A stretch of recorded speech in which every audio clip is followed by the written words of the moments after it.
thayyibah, baik dan sesuai syariat.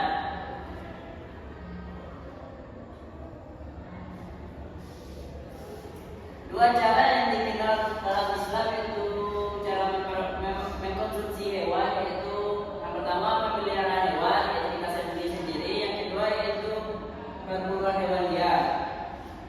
Sekarang kita masuk ke hewan ternak. Apa itu hewan ternak? Apa?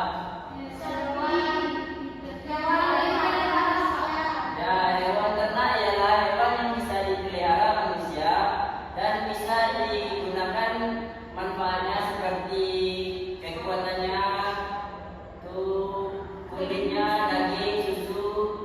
Apa itu contoh-contoh hewan ternak?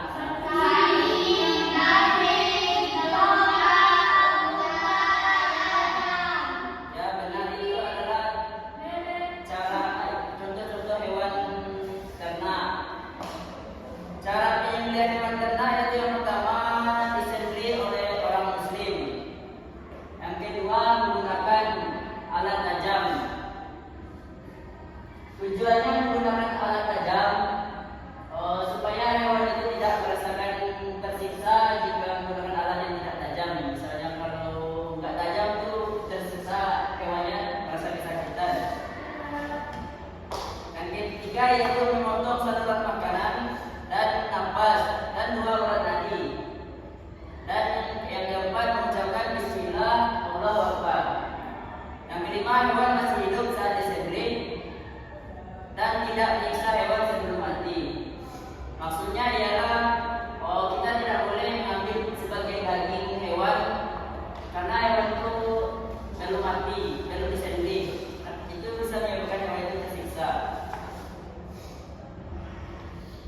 Hikmah penyembelihan hewan sesuai syariat ialah menjaga kehormatan hewan. Yang kedua yaitu menjadikan daging lebih bersih dan sehat. Yang ketiga berarti ketaatan terhadap aturan Islam. Yang berikutnya yaitu hewan liar. Hewan liar ialah hewan yang hidup bebas di alam dan tidak bisa dipelihara oleh manusia. Contohnya ialah rusa, kelinci, harimau, burung liar, dan kambing gunung. Hukum perburuan hewan liar, hukumnya dibolehkan jika hewan itu halal dimakan. Yang kedua yaitu diburu dengan alat tajam atau senjata tajam yang tidak akan membuat hewan itu merasakan tersiksa.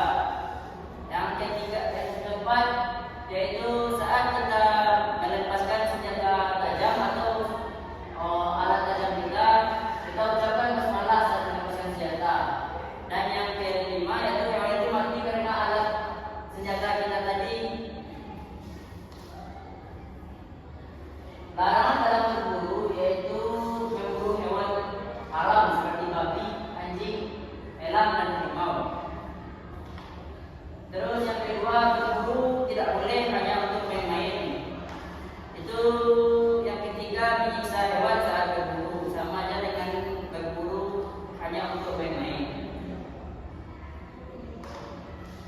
Jadi kesimpulannya, menyembelih hewan itu harus sesuai dengan syariat. Perburuan dibolehkan dengan syarat-syarat sah, dan Islam mengajarkan kasih sayang kepada makhluk hidup. Mari jadi generasi yang taat syariat dan penyayang terhadap makhluk hidup. Baiklah, sampai di sini apa anda Bapak paham? Nah, sekarang kita masuk ke evaluasi.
na